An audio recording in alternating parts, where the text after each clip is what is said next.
안녕하십니까. 오늘도 삶의 거울 사사기 강의에 오신 여러분들을 환영합니다. 네, 한 주간 여러분 또 평안하게 잘 지내셨는지 모르겠습니다.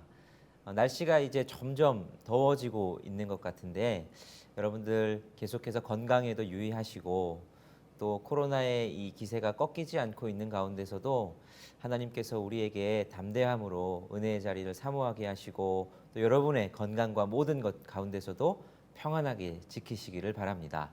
자, 우리 말씀으로 나아가기 전에 함께 기도하고 시작하겠습니다. 하나님, 오늘도 하나님께서 우리에게 말씀하실 것을 기대함으로 우리가 이 시간 주님 앞에 모였습니다.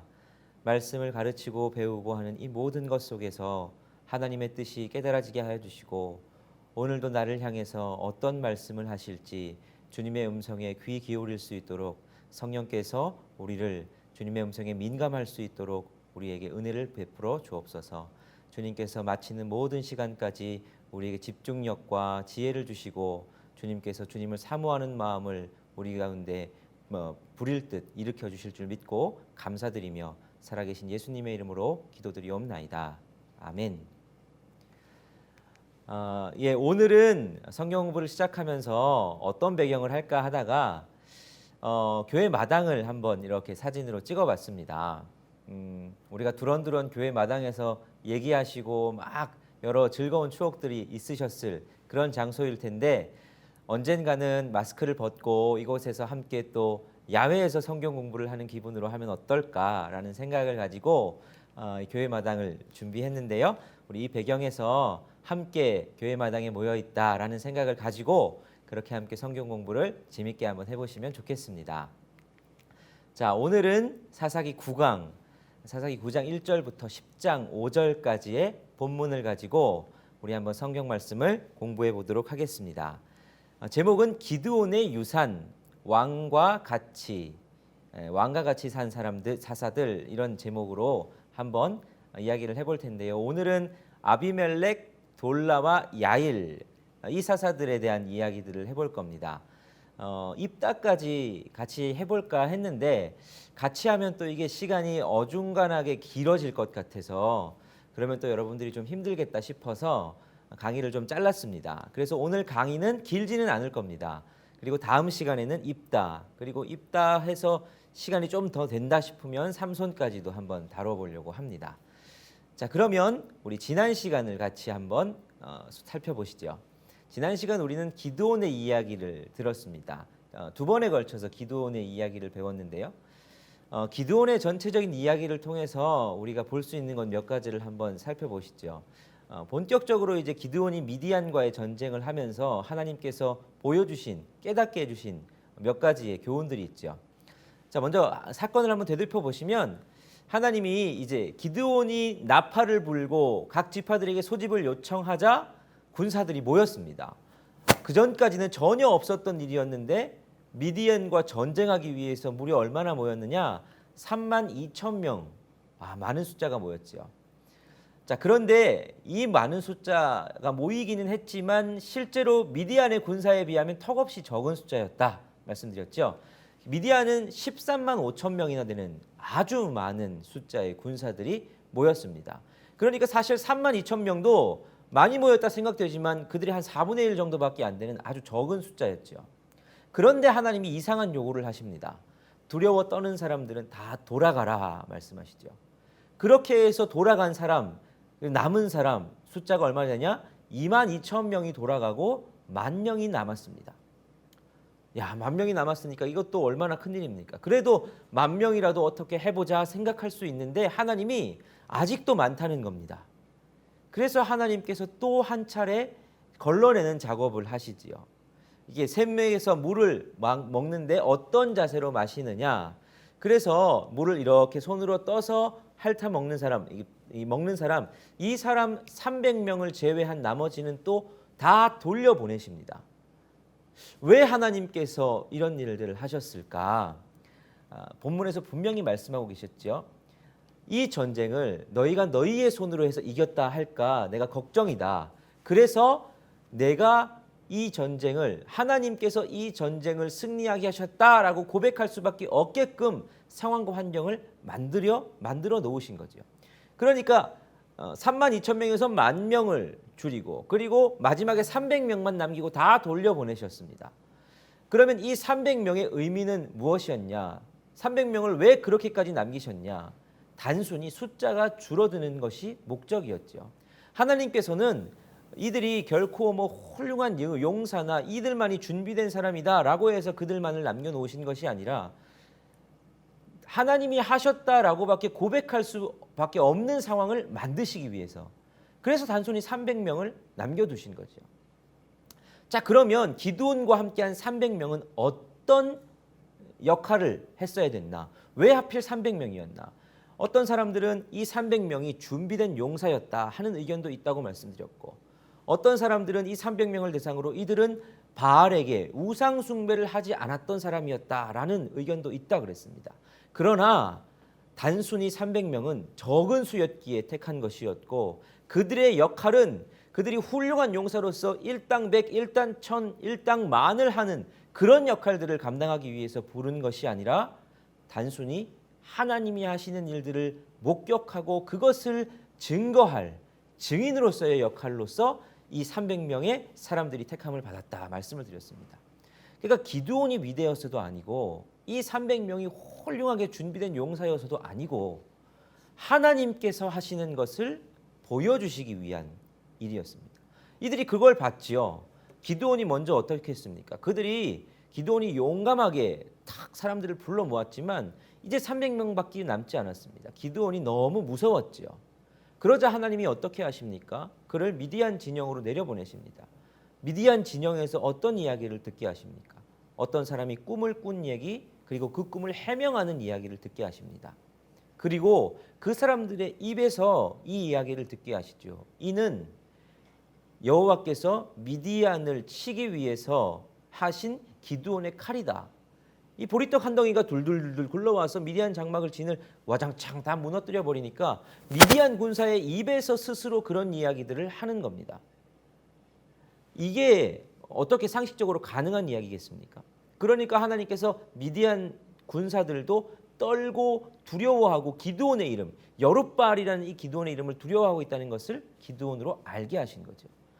하나님이 용기도 주시고 정작 내려갔더니 어떻게 됩니까? 13만 5천 명이 진을 쫙 치고 있는데 바다의 모래알 같고 메뚜기의 많음 같은 그 진영을 보고 이 300명이 뭐 그 진영을 다 감쌀 수도 없을 만큼 적은 숫자인데 그저 하나님이 하라는 대로 나팔을 불고 항아리를 깨서 횃불을 들고 그리고 외치지요. 여호와를 위하라, 기드온을 위하라 외치니까 어떻게 승리하게 하십니까? 이들이 무찌른 게 아니라 그들이 서로 칼날로 치기를 시작합니다. 왜 그렇게 하셨는지는 모릅니다. 성경에 기록되어 있지 않습니다. 그저 초자연적인 하나님께서 하신 역사로 말미암아 미디안을 패하게 하십니다. 기드온으로 하여금 이스라엘로 하여금 승리하게 하시지요. 이것을 목격한 것을 전하는 것, 그것이 이 300명과 기드온의 역할이었다라는 것을 우리가 지난 시간에 배웠습니다. 자, 그런데 이 기드온과 이 300명이 그 역할을 잘 했다고 배웠습니까? 잘 하지 못했다고 배웠습니까? 예, 잘 하지 못했죠. 그들이 벌써 다른 지파를 만날 때건 그리고 전쟁 후에 그들이 꾸려가는 삶의 모습을 보면 이들이 증인으로서의 역할을 한 것이 아니라 승리에 도취해서 자기가 대단한 사람인 것처럼 자기가 이제 무엇인가를 누려도 당연한 사람인 것처럼 행동하기 시작했다 하는 것을 봤습니다. 자, 기드온은 그래서 왕이 되기를 거부했죠. 내가 너희의 왕이 되지 않을 거다. 하나님만이 너희의 왕이 될 거다라고 말은 했지만 실제로 기드온이 산 삶은 왕과 같은 삶을 살았음을 우리가 봤습니다. 무엇에서 그렇게 알 수 있습니까?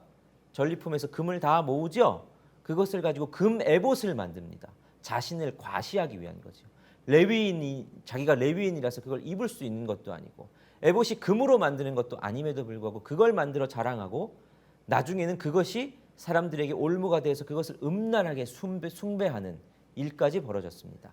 그리고 기드온에게 아들이 몇 명 있었다고요? 70명이나 되는 아들이 있었습니다. 아들이 70명이 있었다는 것은 그가 정략적으로 수많은 아내를 두었고 그로 말미암아 그렇게 많은 아들들이 태어났다 하는 것, 그러니까 왕과 같은 삶을 살았다라는 것을 알 수가 있지요. 하나님께서 하신 것을 증언해야 되고 하나님이 왕이신 것을 선포해야 되는 기드온이 도리어 자신이 왕과 같은 삶을 살게 되는 모습을 우리가 봤습니다. 자, 그리고 오늘부터 볼 본문에서는 그런 기드온의 유산이 계속해서 흘러가는 것을 볼 겁니다. 그런 기드온의 흐름, 기드온의 행동들을 보고 기드온의 행동들이 쌓아놨던 문화들, 그것들이 계속해서 이어지는 것을 보게 될 겁니다. 자, 그러면 그 기드온의 유산으로 우리가 볼 첫 번째 사람은 아비멜렉입니다. 이 아비멜렉을 제가 이제 사사로 표현하진 않았습니다. 그리고 보통 사사로 보질 않습니다. 사사로 보는 경우도 있지만 아비멜렉이 사사의 역할을 했다라는 기록이 없습니다. 이스라엘을 구원한 것도 이스라엘에게 어떤 재판장의 역할을 했는지는 잘 모르지만 어쨌든 성경에는 없습니다. 그래서 보통 아비멜렉을 사사로 보지는 않습니다. 그렇지만 이 아비멜렉이 사실은 기드온의 아들이거든요. 이 첩의 자식이죠. 이 아비멜렉이 기드온의 유산이, 기드온이 그동안 했던 그런 것들이 어떻게 흘러오는지를 잘 보여주는 사건이기 때문에 우리가 한번 살펴보고자 합니다. 자, 사사기 8장 30절 31절 지난 시간에도 봤지만 우리가 다시 한번 보시죠. 읽어보시겠습니다. 시작. 기드온이 아내가 많으므로 그의 몸에서 낳은 아들이 70명이었고 세겜에 있는 그의 첩도 아들을 낳았으므로 그 이름을 아비멜렉이라 하였더라. 자, 아비멜렉의 출신에 대해서 나옵니다. 배경이죠. 아들이 70명이 있었다. 아까도 말씀드렸지만 기드온이 수많은 첩이라 보기보다는 아내들, 후궁들을 거느렸고 그리고 그로 말미암아 수많은 아들들이 태어나서 그 아들들도 기드온과 같은 삶을 누리고 있었겠죠. 자, 그런데 그런 삶과는 좀 다른 삶을 살았던 한 사람이 있는데 그게 누구냐? 아비멜렉입니다. 아비멜렉은 세겜에 있는 첩에게서 낳은 아들입니다. 자, 그러면 이 아비멜렉이 70명, 아까 앞에서 이제 아들이 70명이 있다고 그랬는데 이 70명의 아들에 들었을까요? 들지 못했을까요? 예, 70명에 포함이 안 됐던 인물입니다. 기드온으로 말미암아 누릴 수 있는 특권들을 조금 누리고 있긴 했지만 이 서자로서의 차별 대우를 당하고 있었던, 그래서 특별히 세겜에 있는 그의 첩에게서 난 아들이라는 이 배경 설명을 해주고 있는 것이죠. 아비멜렉에 있어서 그런 첩의 자식, 이 서자라는 이 여러 가지 이제 불평과 또 원망과 억울함과 이런 것들이 있었겠다라는 것을 우리가 유추할 수가 있죠. 자, 이런 아비멜렉입니다. 근데 세겜이 어디냐? 우리가 이걸 살펴보면 그 당시의 기드온의 모습에 대해서도 좀 더 알 수 있습니다. 자, 기드온이 본거지를 삼아서 있었던 곳은 어디냐? 이 이스라엘 골짜기에 있었던 오브라라는 곳입니다. 이 오브라가 그러니까 기드온과 기드온의 그의 아들들 가족들이 이곳에 살면서 이곳을 거점으로 영향력을 미치던 곳이었거든요. 그런데 아비멜렉은 어디에 있던 태생이라고요? 보니까 여기 세겜에서 이 기드온이 첩을 얻었지요. 그리고 그 사이에서 낳은 아들이 아비멜렉입니다. 아마도 아비멜렉은 아들로서 이제 태어나고 나서는 오브라에 같이 거주를 했던 것 같습니다. 이후에 세겜으로 내려온다는 표현을 봤을 때 오브라에 거주를 했지만 여기 오브라에서 세겜까지는 상당히 거리가 멀지요. 그런데 기드온이 세겜까지 와서 첨을 얻었다. 이게 어떤 것을 보여줍니까? 그가 얼마나 음란하게 살았던 것을 보여주는 것이죠. 자신의 거주지뿐만 아니라 그 영향력을 넓혀가면서까지 첩을 얻고 음란하게 행동하며 살았다 하는 것들을 보여줍니다. 뭐 사실 그 첩이 세겜에서 태어난 아비멜렉만이 이 첩의 아들이었을 것이다라고 생각되지는 않습니다. 더 있었을 수 있죠. 그러나 지금 이런 일들이 벌어지고 있다라는 것을 우리가 알 수 있죠.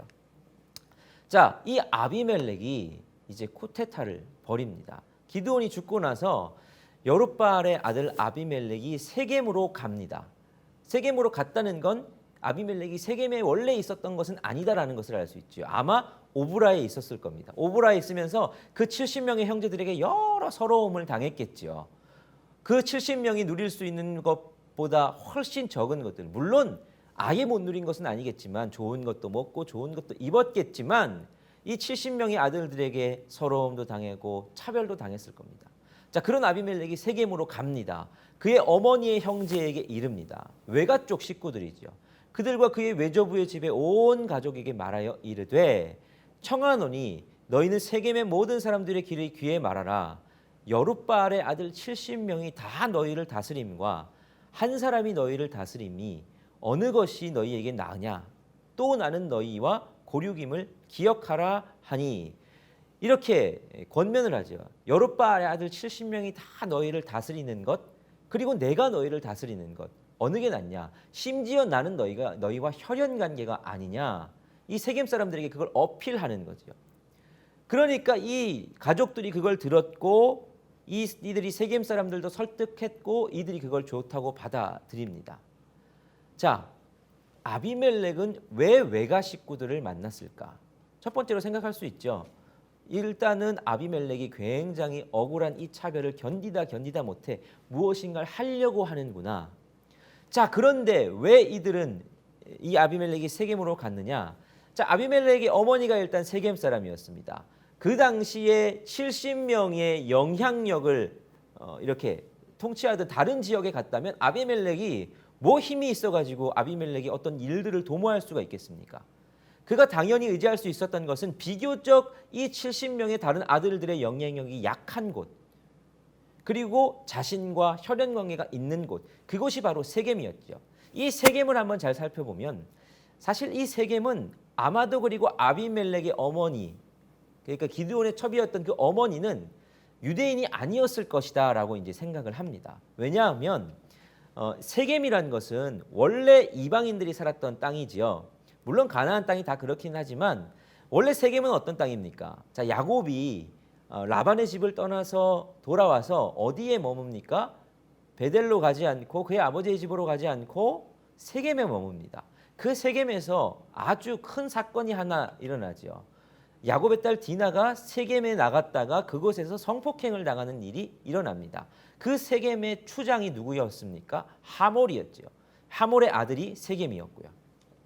자, 그러니까 이 하몰의 후손들이 살았던 곳이 세겜이었을 것이다 라고 추정을 합니다. 왜냐하면 나중에 이제 우리가 성경을 뒤에를 읽어보면 가알이라는 사람이 아비멜렉의 이 일들에 반해서 세겜 사람들을 이렇게 설득합니다.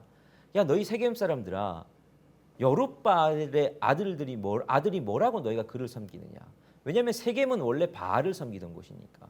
근데 여룻바알, 바알과 싸우던 사람의 아들들이 너희를 통치하는데 그게 맞냐? 차라리 하몰의 후손들이 너희를 통치하는 게 맞지 않냐? 이렇게 막 세겜 사람들을 충동질합니다. 그걸 봤을 때 지금 이 이야기를 듣고 있는 세겜 사람들은 주로 하몰의 후손들, 즉 이방인이었을 것이다 라는 추론이 가능해지죠. 그러니까 사실 아비멜렉은 반은 이제 이스라엘 사람이고 반은 세겜 사람인 이렇게 피가 섞인 사람이었던 것이죠. 그러니까 이 아비멜렉은 비교적 자기의 피가 섞이기도 했고 70명의 아들들의 영향력이 적은 그곳에 가서 동족이라는 것을 어필하면서 자신의 지지 세력을 얻기를 원했다라는 것입니다. 자, 반면에 이 어필이 먹혀 들어간 것은 왜이겠습니까? 실제로 사실 세겜 사람들이 어떤 다스림을 받았던 건 맞는 것 같습니다. 우리가 앞에서도 읽었지만 여룻바알의 아들 70명이 너희를 다스림과, 여기서 다스림이라는 표현이 분명히 나오지요. 그러니까 기드온이 실제로는 왕이 되기를 거부했지만 왕과 같이 살았던 사람이다라는 것을 여기서 알 수 있는 겁니다. 다스림의 통치 행위가 어느 정도 있었다라는 것이죠. 자, 그런데 이런 다스림 속에서 여러 세겜 사람들도 차별을 받았을 수도 있고 어떤 이익 집단에서 좀 멀어졌을 수도 있죠. 기득권 집단에 들어가 있지는 못했을 거 아닙니까? 이방인 출신들이니까요. 자, 그런데 이런 상황에서 세겜의 여룻바알의 아들 아비멜렉이 찾아왔습니다. 그러면서 기회가 있다는 겁니다. 70명의 아들이 너희를 다스리게 하지 말고 나에게 몰아줘라. 나에게 힘을 줘라. 그러면 내가 너희의 고륙 친척이 아니냐. 내가 기득권을 잡으면 내가 너희와 함께 가지 않겠느냐. 아비멜렉도 기득권을 잡으려고 했지만 사실 세겜 사람도 이 권면을 듣고 나서 어떤 생각을 했겠습니까? 그 기득권에 편승을 해서 자기들도 기득권을 잡고 싶은 이 기득권을 잡으려는 사람과 그 기득권에 편승하려고 했던 사람들의 이 욕심이 맞아떨어졌습니다. 그로 말미암아 이 쿠데타가 가능해졌지요. 기득권을 잡으려는 사람과 그 기득권에 편승하려고 하는 사람의 이 욕망이 합쳐졌을 때는 굉장히 파괴적인 결과를 나타냅니다. 정치권에서도 수없이 많이 볼 수 있고요. 심지어 교회 안에서도 그런 일들을 볼 수 있지요. 교계에서도 많은 그런 일들이 일어납니다. 여러분, 그러나 우리가 이것들을 주의해야지요. 우리가 늘 하나님 앞에서 이것이 내 욕망의 결실로 태어나는 것이냐, 욕망의 결실이 아니라 하나님의 부르심과 응답과 내 사명이냐, 이걸 구분할 줄 알아야 됩니다. 자, 이렇게 욕망과 욕망이 결합되자 어떤 파괴적인 일들이 일어나는지를 우리 한번 계속 보시지요. 자, 이들이 이제 세겜 사람들이 여룻바알의 아들 아비멜렉, 이 아비멜렉에게 무엇을 줍니까? 바알브리 신전에서 은 70개를 내어줍니다. 자, 신전에 있었던 은 70개입니다. 우상 숭배를 하던 곳에 있었던 재물이죠. 자, 은 70개는 왜 내어주겠습니까? 이제 아비멜렉이 뭔가 일을 도모해야 되는데 일을 도모할 때 그 당시는 뭐 상비군이 있었던 게 아니지 않습니까? 그러니까 군사들을 일으켜야 되는데 이 돈을 가지고 군사들을 사라 하는 명목으로 준 것이죠. 자, 그러면 이 70개, 은 70개가 이제 어느 정도냐? 사실 이게 그렇게 많지도 적지도 않은 돈이었습니다. 성전에서 이 한 사람을 속량할 때에 은 반세개를 속량했었거든요. 그러니까 이게 적다고 할 수는 없지만 뭐 수십만의 뭐 수만의 군사를 일으킬 정도로 많은 돈은 아니었죠. 근데 이 돈을 받아서 이제 어떻게 합니까? 아비멜렉이 이 돈을 가지고 몇 명을 샀는지는 모르겠는데 어떤 사람들을 샀는지는 나옵니다. 경박한 사람들을 사서 자기를 따르게 했다. 왜 아비멜렉은 이 돈을 가지고 경박한 사람들을 샀을까요? 이건 이제 아비멜렉이 어떤 일을 하려고 하는지를 보여주는 복선입니다. 이후에 우리가 보겠지만 아비멜렉이 굉장히 잔인하게 그 70명의 아들들을 죽이거든요. 그러니까 눈 깜짝 안 하고 양심의 가책도 하나 안 느끼고 사람을 죽일 수 있을 만큼 폭력적인, 이 경박하다고 한 사람들은 그렇게 폭력적이고 잔인한 사람들을 샀다라는 것이죠. 70명의 아들을 나중에 다 죽입니다. 그런데 은 몇 개 가지고요? 은 70개 가지고 산 사람들을 가지고 70명을 죽입니다. 그러니까 은 한 개 값이죠. 한 사람의 목숨을. 은 한 개 값의 목숨을 가지고 한 사람을 죽일 수 있을 정도로 잔인한 사람들을 샀다라는 거죠. 돈이 있으면 사람을 얼마든지 죽여줄 수 있는 그런 사람들과 함께 일을 하는 아비멜렉. 그러니까 아비멜렉의 마음이 어떻고 아비멜렉이 앞으로 가려고 하는 방향이 어떤지를 충분히 알 수 있지요. 자, 이제 이 일들을 행합니다. 오브라이는 그의 아버지의 집으로 가서 여룻바알의 아들 곧 자기 형제 70명을 한 바위에서 죽였으되 다만 여룻바알의 막내 아들 요담은 스스로 숨었으므로 남으니라. 자, 한 바위에서 70명의 아들을 다 죽였습니다. 한꺼번에 죽이진 않았을 겁니다. 한 바위에서 죽였으니까 어떻게 70명을 한꺼번에 죽이겠습니까? 한 명씩 한 명씩 처형하듯 잔인하게 조롱하며 죽였을 겁니다.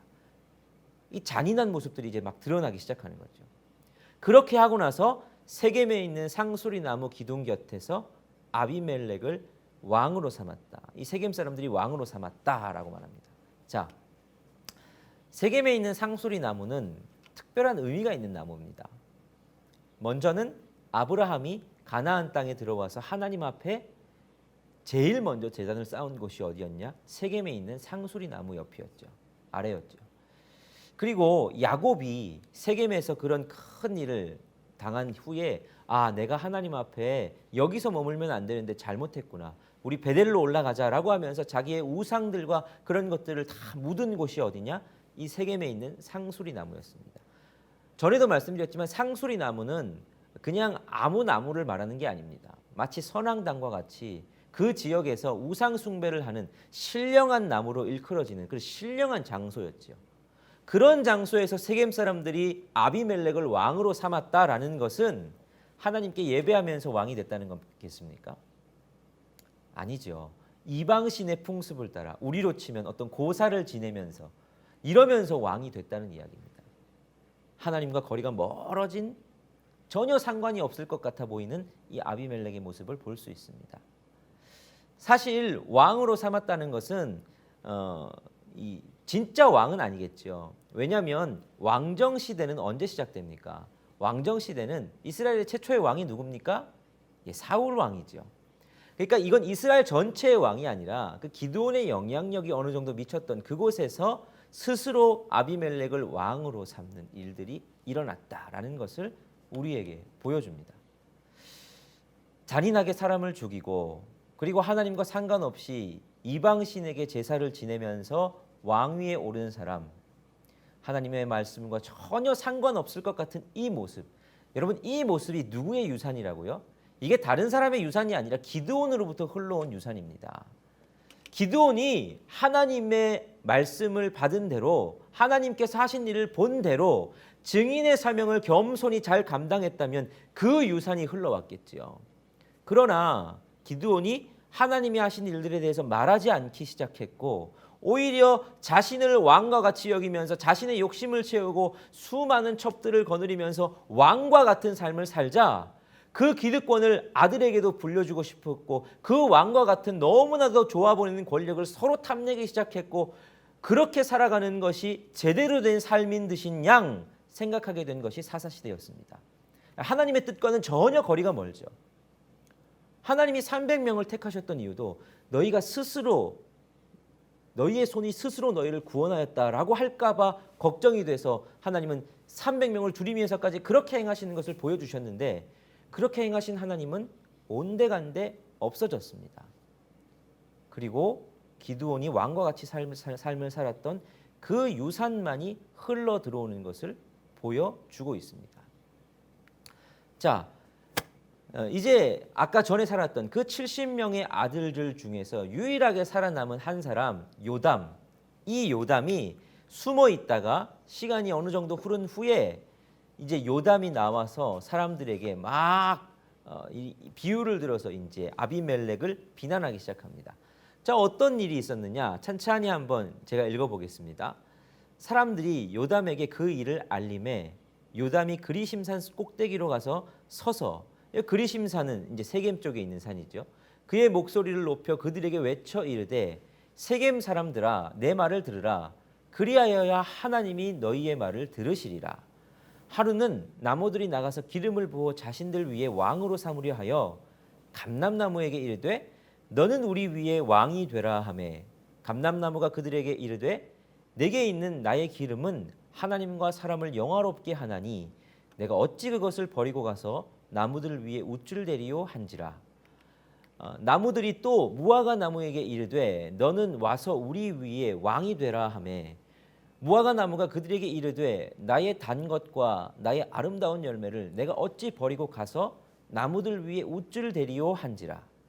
나무들이 또 포도나무에게 이르되 너는 와서 우리 위에 왕이 되라 하매 포도나무가 그들에게 이르되 하나님과 사람을 기쁘게 하는 내 포도주를 내가 어찌 버리고 가서 나무들 위에 우쭐 대리요 한지라. 이에 모든 나무가 가시나무에게 이르되 너는 와서 우리 위에 왕이 되라 하매 가시나무가 나무들에게 이르되 만일 너희가 참으로 내게 기름을 부어 너희 위에 왕으로 삼겠거든 와서 내 그늘에 피하라. 그리하지 아니하면 불이 가시나무에서 나와서 레바논의 백향목을 살을 것이니라 하였느니라. 자, 이 나무들의 왕을 뽑는 비유가 나오죠. 근데 이게 무슨 뜻일까? 한번 살펴보시죠. 자, 먼저 감람나무 보고 왕이 되라고 합니다. 자, 그런데 감람나무는 어떻게 말합니까? 감람나무는 오늘 우리가 생각하는 우리가 잘 아는 나무로는 올리브 나무가 감람나무죠. 그러니까 감람나무가 얘기합니다. 나의 기름은 하나님과 사람을 영화롭게 한다. 감람류, 이 올리브유가 당시에는 어떻게 사용되었느냐? 제사장이나 선지자나 왕을 세울 때 이 감람류를 붓지요. 그 머리에 붓습니다. 올리브유를 붓는 거지요. 또는 희생 제사를 드릴 때 그 제물 위에 이 감람류를 붓지요. 그러니까 이건 하나님을 그리고 사람을 영화롭게 하는데 귀하게 쓰임 받던 역할이 있는 게 이 감람류, 올리브였고 감람나무였던 거죠. 내가 그것들을 버리고 어찌 가겠냐 이렇게 얘기를 했습니다. 자, 무화과 나무에게 또 가서 왕이 되달라고 이야기를 하죠. 근데 무화과 나무가 말을 합니다. 나의 단 것과 나의 아름다운 열매를 버리고 내가 어찌 가겠냐. 나의 단 것, 이게 무슨 무슨 말을 뜻하냐면 그 당시에는 여러분 설탕이 없었습니다. 음식의 단맛을 내기 위해서 어떻게 했느냐? 이 무화과 나무 열매를 말린 거. 여러분 무화과 열매 먹어보셨죠? 이게 잘 익은 열매들은 굉장히 달거든요. 이스라엘에서도 이 처리된 무화과 열매를 먹어보면 엄청나게 답니다. 맛있습니다. 이 무화과를 말린 거를 부셔가지고 그걸 음식에 넣고는 했다고 합니다. 그러니까 설탕이 사실 이제 이스라엘에게 들어온 건 페르시아 제국이 헬라 제국에 의해서 멸망되고 이제 알렉산더 대왕이 이렇게 점령을 하면서 그 문화를 타가서 그때서야 들어온 것이지 사실 그 전에는 이렇게 무화과 나무 같은 것을 단 열매를 말렸다가 그걸 부셔가지고 음식에 넣고 함으로 단맛을 냈다는 거죠. 그러니까 나의 단 것과 나의 아름다운 열매 이걸 내가 어떻게 버리고 가겠냐라고 이제 무화과 나무가 또 얘기를 했죠. 자, 그리고 포도나무에게 또 가서 이야기를 합니다. 하나님과 사람을 기쁘게 하는 내 포도주를 내가 어떻게 버리고 가겠냐라고 말하죠. 하나님과 사람을 기쁘게 한다. 이 포도주는 전제로 드릴 때 사용되기도 했거든요. 그러니까 하나님을 기쁘시게 하는 거죠. 또 사람에게는 이 포도주가 이렇게 사람을 기쁘게 하는 잔칫날에도 쓰기도 하고 또 약 대신 소독하는 용도로 쓰기도 했지만 사람에게 이제 물이 없어진 건기 때 물이 너무 메마르면 물 대용으로도 사용됐던 게 포도주거든요. 그러니까 이스라엘 사람들에게는 뗄래야 뗄 수 없는 게 포도주지요. 그런데 이런 것들을 다 버리고 내가 어떻게 가겠냐라고 포도주가 말을 합니다. 포도나무가 말을 하죠. 자, 이렇게 다 거절을 당하니까 마지막으로 어디에 가느냐? 가시나무에게 갑니다. 가시나무는 그럼 뭐라고 말하느냐? 여러분 가시나무는 사실 이파리도 없습니다. 그런데도 다 내 그늘에 와서 피하라라고 말하죠. 피할 그늘도 없는 게 가시나무입니다. 게다가 가까이 가면 어떻게 됩니까? 그 가시 때문에 찔려서 아픕니다. 피가 날 수도 있죠. 그런데 어떻게 그 그늘에 가서 피하겠습니까? 가까이 하기가 힘든 나무가 가시나무죠. 그리고 사실 땔감으로도 쓸데가 없고 아무 쓸데가 없는 것이 가시나무입니다. 그런데 이 가시나무가 내 그늘에 피하지 않으면 내게서 불이 나와서 너희를 살릴 것이다 경고하죠. 아주 폭력적인 성향을 보여줍니다. 아무 존재 가치도 별로 없고 쓸모도 없는 그런 나무가 폭력으로 다스리는 이 비유를 하면서 사실은 이게 아비멜렉을 빗대어서 요담이 아비멜렉을 비난한 것이죠. 이게 충분히 아비멜렉의 모습을 설득력 있게 말을 합니다. 여러분 그렇다고 해서 우리가 기억할 건 이 요담이 정당하다거나 요담이 굉장히 그래도 괜찮은 사람이었는데 이 사람이 억울하게 당한다 이렇게 생각하는 것은 또 오해입니다. 요담도 기드온의 이 아들로서 기드온의 유산을 그대로 물려받고 그런 삶을 살았던 사람입니다. 단지 더 악한 아비멜렉에 의해서 죽임을 당한 자기 형제들에 대한 이 복수심과 억울함에 대해서 말을 하고 있죠. 그런 거에 대한 정당성은 있지만 요담도 이 사람이 어마어마하게 대단한 사람이다 이렇게 이야기할 수는 없습니다. 아마 이 이야기를 하고 또 숨어 살던 요담의 인생이 시작이 되었겠죠. 자, 이렇게 이야기를 하고 나서 이제 세겜과 아비멜렉이 갈등이 일어납니다. 물론 이 요담의 말 때문은 아닙니다. 그 이후에 시간이 더 흐르고 이제 점점 시간이 흐르자 서서히 아비멜렉과 세겜 사람들과의 불화가 시작됩니다. 여기 22절의 표현에는 아비멜렉이 이스라엘을 다스린 지 3년이라는 시간이 지나자 이제 세겜 사람들과 갈등이 시작이 되지요. 하나님이 아비멜렉과 세겜 사람들 사이에 악한 영을 보내심에 세겜 사람들이 아비멜렉을 배반했다라고 나옵니다. 그리고 그 이유에 대해서 여룻바알의 아들 70명에게 저지른 포악한 일을 갚으려고 하나님께서 이 일들을 시작하신 거죠. 그러면서 세겜 사람들이 25절에 보니까 산들의 꼭대기에 사람들을 매복시켜 아비멜렉을 엿보게 하고 그 길로 지나는 모든 자, 그러니까 아비멜렉에 속한 여러 상인들 또 아비멜렉에 바쳐야 될 여러 것들 그런 것들을 다 강탈했다라고 말하고 있는 거죠. 자, 그러면 세겜 사람들은 왜 갑자기 3년이 지난 시점에서 아비멜렉을 배반했을까요? 생각해 보십시오. 아비멜렉이 단순히 이제 이 지역에서 머물러서 그냥 기드온의 유산만 적당히 그렇게 다스리면서 거기에 왕이 되는 것에 만족했을까요? 그렇지 않겠죠. 어떤 면에서는 기드온의 유산을 다 흡수하지 못했을 수도 있고 오히려 그것보다 더 넓게 자신의 영향력을 이 아비멜렉이 얼마나 욕망이 강한 사람입니까? 거기에 만족하고 있었을 리 없죠. 그러니까 세력을 확정하려다 보니까 다른 지파, 다른 가문의 사람들과도 가까이 지내면서 그들의 영향력도 인정해 주면서 세력을 넓혀가기 시작했겠죠. 그러다 보니까 자연스럽게 어떻게 됐겠습니까? 기존의 자신의 지지 세력이었던 세겜 사람들을 좀 소홀하게 대했을 수 있을 겁니다. 그러면서 점점 아비멜렉과 세겜 사람들의 사이에는 틈이 벌어지기 시작했겠죠. 자, 이게 표면적인 이유입니다. 그러나 성경은 뭐라고 말하고 있습니까? 그것에 대해서 설명하지 않고 하나님께서 악한 영을 보내셨다. 왜요? 이 아비멜렉의 이 악행을 심판하기 위해서 악한 영을 보내셨다라고 말하고 있죠. 우리 세상을 살아가면서 발생하는 여러 일들이 있습니다. 모든 것에는 원인이 있죠. 그래서 우리는 그 원인들을 막 생각하고 그것들을 해결해 가려고 합니다. 교회 일들도 그렇죠. 이것들이 잘 안 되고 아니면 이것들이 왜 안 됐을까 평가할 때 이런 것 때문이구나. 잘 됐다면 이런 것 때문이구나 평가를 합니다. 근데 여러분 우리가 그 모든 상식적인 평가와 세상적인 평가도 좋지만 우리는 항상 무엇을 볼 수 있어야 되느냐? 영안을 들어서 하나님께서 우리 가운데 어떤 뜻을 가지고 어떻게 행하고 계시나 이걸 볼 수 있는 사람이 되어야 하는 것이죠.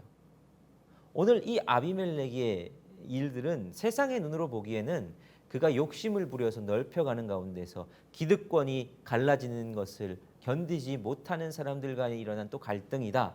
이렇게 해석할 수 있지만 하나님께서 악한 영을 보내셔서 이 일들을 일어나게 하고 계신다라고 성경은 우리에게 알려주고 있습니다. 자, 그렇게 해서 이제 세겜 사람들과 이제 아비멜렉이 본격적으로 전쟁을 하기 시작합니다. 아까도 앞에서 서두에서 말씀드렸지만 가알 사람들이 세겜 사람들을 또 충동하죠. 야, 왜 너희가 아비멜렉이 너희를 다스리게 하냐? 하몰의 후손이 너희를 다스리는 게 맞지 않냐? 이러면서 막 이제 반란이 일어나죠. 처음에는 아비멜렉이 세겜 사람들을 이깁니다. 그러면서 막 밀어붙이죠. 그래서 사람들을 망대에 올라간 사람들을 막 불태워 죽입니다. 그러면서 잔인하게 세겜 사람들을 점령하는 것 같고 세겜이 마지막에 밀리다가 51절 성읍 중에 데베스에서 성읍 중에 견고한 망대가 있으므로 그 성읍 백성의 남녀가 모두 그리로 도망하여 들어가서 문을 잠그고 망대 꼭대기로 올라간지라. 자, 이게 세겜 사람들이 밀리다가 최후의 보루로 올라갔습니다. 이제 아비멜렉이 다 이기는 것 같습니다. 자, 그런데 어떤 일이 벌어집니까? 아비멜렉이 이제 망대를 불사르려고 망대에 가까이 갔는데 한 여인이 맷돌 윗짝을 아비멜렉의 머리 위에 던져 그의 두개골을 깨뜨렸다 말합니다. 이 여인이. 그러고 보면 한국 여인들도 돌을 잘 쓰고요. 이스라엘 여인들도 돌을 잘 쓰는 것 같아요. 우리도 외적이 침입했을 때 행주산성에서 여인네들이 그렇게 앞치마로 이렇게 돌을 날라서 막 했는데 그것처럼 이 한 여인이 아비멜렉의 머리 위로 무엇을요? 맷돌 윗짝을 던집니다. 뭐 그렇다고 정확히 조준을 했겠습니까? 하나님이 하셨겠죠. 그 던진 맷돌 윗짝이 아비멜렉의 두개골을 깨뜨렸습니다. 그리고 아비멜렉이 죽게 되었죠. 아비멜렉이 자기의 무기를 든 청년을 급히 불러 그에게 이르되 너는 칼을 빼어 나를 죽이라. 사람들이 나를 가리켜 이르기를 여자가 그를 죽였다 할까 하노라 하니 청년이 그를 찌르매 그가 죽은지라.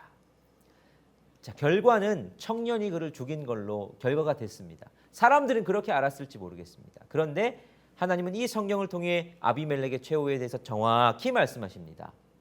여자가 그를 죽였다. 예언이 정확하게 이루어지는 것을 보여주고 계시죠. 하나님이 아비멜렉에 대해서 이렇게 갚으셨습니다. 아비멜렉의 인생, 자신이 계획하고 자신의 힘으로 자신의 폭력적인 것, 여러분 세상에 흘러가는 흐름들과 똑같죠. 그런 여러 가지 계획하고 자신의 방법, 세상의 방법을 다 동원해서 하는 것 같습니다. 그러나 결국은 하나님께서 이 아비멜렉을 심판하시느더라. 기드온의 유산을 물려받아서 왕처럼 살 수 있을 것 같았는데 결국은 하나님이 그 흐름을 끊어내셨습니다. 이게 아비멜렉의 이야기죠. 자, 그러면 이제 6번째, 7번째 사사의 이야기. 근데 이 이야기는 굉장히 짧습니다. 몇 절 안 되죠. 돌라와 야일의 이야기를 한번 보시겠습니다. 자, 성경 구절 한번 같이 읽어보시죠. 1절부터 5절까지입니다. 시작. 아비멜렉의 뒤를 이어서 이사갈 사람 도도의 손자 부하의 아들 돌라가 일어나서 이스라엘을 구원하니라. 그가 에브라임 산지 3일에 거주하면서 이스라엘의 사사가 된 지 23년 만에 죽음에 3일에 장사되었더라. 그 후에 길르앗 사람 야일이 일어나서 22년 동안 이스라엘의 사사가 되니라. 그에게 아들이 30명이 있어 어린 낙이 30을 탔고 성읍 30을 가졌는데 그 성읍들은 길르앗 땅에 있고 오늘까지 하봇 야일이라 부르더라. 야일이 죽음에 가몬에 장사되었더라. 자, 여러분 이게 답니다. 돌라바 야일 이야기. 여러분 여기서 어떤 것들을 보실 수 있겠습니까? 뭐 긍정적인 것을 보실 수 있겠습니까? 부정적인 것을 보실 수 있겠습니까? 별로 뭐 그런 이야기가 없는 것 같아 보입니다. 그런데 여러분 우리가 이 성경을 해석할 때 앞에 온니엘부터 이제 드보라까지 4명의 사사는 사사들의 별로 부정적인 모습이 없었지만 기드온부터 해서 그 부정적인 것들이 흘러온다라고 말씀을 드렸습니다. 기드온부터 시작해서 아비멜렉의 그 부정적인 모습을 봤고요. 그러면 돌라와 야일은 어떨까요? 이들 속에서도 기드온의 유산이 흐르고 있습니다. 어떤 부분에서 그것을 알 수 있느냐? 자, 야일에게 있어서는 먼저 30명의 돌라와 야일 중 야일을 먼저 보면 야일에게 있어서는 눈으로 딱 보기 30명의 아들이 있었구나. 여러분 30명의 아들이 있었다는 거는 한 사람이 30명 낳았을까요? 그러실 수 있겠습니까? 한 사람이 30명 낳는 건 힘들죠. 그러니까 사실 이 야일에게 있어서도 수많은 아내가 있었다. 기드온과 마찬가지로 이도 왕과 같은 삶을 살았다라는 걸 보여주는 겁니다. 아내가 많았다는 건 문란했던 것도 있겠지만 정략적으로 여러 정치적인 세력을 거느리려고 했던 모습이 있는 거죠. 그래서 그들이 어린 낙이 30을 탔다 말합니다. 어린 낙이는 왕이 타는 것을 말합니다. 메시아가 타는 것을 어린 낙이죠. 그러니까 어린 낙이 탄다는 것은 메시아, 예수님도 어린 낙이를 타셨죠. 그러니까 어린 낙이 탔다는 것은 이들이 왕과 같이 살았다. 왕자들과 같이 살았다라는 것을 보여줍니다. 그들이 성읍 30이 있었답니다. 하봇 야일이라는 게 야일의 성읍이라는 거거든요. 그러니까 성읍 30을 각각 다스리는, 그러니까 그 아들들도 각각 성읍을 다스리는 왕과 같은 삶을 살았다라는 것을 보여줍니다. 하나님이 왕이 아니라 그들이 스스로 왕이 되는 삶을 살았다라는 거죠. 돌라의 모습 속에는 어떤 것들이 나타나느냐? 도도의 손자 부하의 아들 돌라. 족보가 장황하게 나옵니다. 뭐 그냥 족보가 나오나 보다라고 할 수 있지만 좀 다르게 보이죠. 그러니까 아버지 정도는 모르겠는데 돌라의 아들, 아마 돌라의 손자 부하의 아들, 도도의 손자 부하의 아들 돌라. 아무래도 도도가 굉장히 유력했던 사람이었던 것 같습니다. 자, 이런 부분에서 보면 이들도 역시 부유하게 왕적인 삶을 누리지 않았나. 그리고 돌라와 야일 모두 다 같이 그들이 1절 3절에 보면 일어나서라는 표현을 쓰죠. 여기서도 일어나서라는 표현을 쓰고 야일도 일어나서라는 표현을 씁니다. 자, 이게 히브리어로는 쿰인데요. 앞에서도 사사들이 세워졌다라고 할 때 쿰이 사용됐습니다. 그런데 앞에서 긍정적인 사사들, 특히 그 사사들에게 있어서 이 쿰은 어떤 형태로 사용되었느냐? 수동태로, 사역형으로 사용되었습니다. 그러니까 세움을 받은 것으로. 누구로부터요? 하나님으로부터 세움을 받았다라는 이 수동태로 쓰여졌는데요. 여기서는 무슨 형태로 쓰여졌나? 능동태로 쓰여졌습니다. 그래서 일어나서라고, 스스로 일어난 것처럼, 아마도 유력한 집안이었겠죠. 돈이 있었고 힘이 있었던 사람이었겠죠. 그리고 군사들 어느 정도의 능력이 있었겠지요. 그래서 사사로서의 역할을 감당할 수 있는 어떤 여러 가지 여건이 됐겠죠. 그러나 스스로 그렇게 사사로서의 여러 가지 것들을 할 수 있는 사람들인 것처럼 살았다라는 것을 표현해주는 본문이죠. 그리고 앞에서도 마찬가지로 그런 이제 그 기드온도 마찬가지고요. 아비멜렉도 마찬가지지만 돌라와 야일에서 특별히 이 부분이 도드라지는데요. 그들이 돌라 같은 경우에는 어떻게 됩니까? 23년 만에 죽음에 3일에 장사되었다. 어디까지도 기록되어 있고요. 야일 같은 경우는 가몬에 장사되었다. 그들의 최후에 대해서 말합니다. 근데 우리가 앞에를 살펴보시죠. 온니엘, 에훗, 삼갈, 드보라. 이 사사들은 그들의 최후가 기록되어 있지는 않습니다. 그저 하나님 앞에 쓰임받은 것만 단촐히 기록되어 있죠. 하나님 앞에서 그들의 최후에 대해서 기록하지 않을 정도로 그들은 하나님이 하시는 일만을 묵묵히 감당했던 사사들이라면, 이들은 왕처럼 살았기에 그들의 최후까지도 화려하게 장사되는 모습을 보여주고 있는 것이죠. 이 모든 것이 누구의 유산이라고요? 기드온이 왕처럼 살았던 유산이 쭉 흘러오고 있습니다. 사사는 왕이 아닙니다. 사사는 하나님의 특별한 목적을 따라서 하나님께서 이스라엘을 구원하기 위해서 하나님의 일을 감당하라고 세운 사람, 하나님을 드러내라고 세운 사람이 사사지요. 그런데 기드온의 이후부터 기드온의 유산이 쭉 흘러오는 것을 볼 수 있습니다. 오늘의 내용을 정리해 보면 그래서 그렇습니다. 사사기의 싸움이 그거죠. 하나님을 왕으로 삼을 것인가, 아니면 내가 왕으로 살 것인가. 우리의 삶을 한번 적용해 보십시오, 여러분. 우리의 삶에서 하나님을 왕으로 삼는 삶을 살아갈 것입니까? 아니면 내가 왕이 되는 삶을 살아갈 것입니까? 다윗을 생각해 보십시오. 다윗이 왕이 되었습니다. 진짜 왕이 되었지요. 그러나 다윗이 그 왕이 된 시편들 속에서도 무엇을 고백합니까? 하나님을 왕으로 고백합니다. 왕이신 나의 하나님을 고백하고 있죠. 우리의 삶에서 우리가 왕처럼 살 수 있을 정도로 부유한 사람도 있으실 수 있죠. 내가 왕처럼 내 인생을 결정한다 생각하는 사람들 있을 수 있습니다. 그런데 우리 할 싸움은 뭡니까? 내가 왕이 될 것인가, 하나님을 왕으로 모실 것인가의 싸움입니다. 우리가 앞으로 계속해서 볼 사사기의 싸움도 그런 것들이죠. 여러분, 오늘 이 공부를 통해서 우리의 삶을 한번 점검해 보시면 좋겠습니다. 내 삶의 왕은 누구신가? 하나님이 왕이신가? 내가 내 삶의 왕인가? 내 의사의 결정은, 내 재정의 왕은 누구신가? 내 시간의 왕은, 내 삶의 우선순위의 왕은 누구신가? 그것들을 돌아보며 오늘도 하나님 말씀에 기도로 반응하시는 저와 여러분들이 되시기를 간절히 바랍니다. 기도하시겠습니다. 하나님, 오늘도 이 기드온의 유산이 흘러오는 아비멜렉의 이야기, 돌라와 야일의 이야기를 통해서 하나님, 내 삶을 돌아보건대 나는 이들처럼 왕이 되어서 내 삶의 왕인 나인 것처럼 살아가려고 했던 삶은 아닌지 우리 스스로를 점검해 봅니다.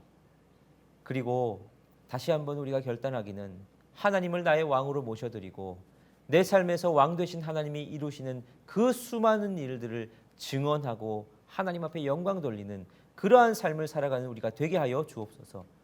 이 삶을 살아가기에는 수많은 싸움들이 있을 겁니다. 나를 내려놓고 내가 원하는 것들, 내가 영광받고 싶은 것들을 다 내려놓아야 할 터인데, 하나님 우리에게 그렇게 할 수 있는 힘을 주시고 주님께서 우리를 그런 자리로 이끄실 때 감사함으로 받아들이는 우리가 되게 하여 주옵소서. 살아계신 예수 그리스도의 이름으로 기도드리옵나이다. 아멘.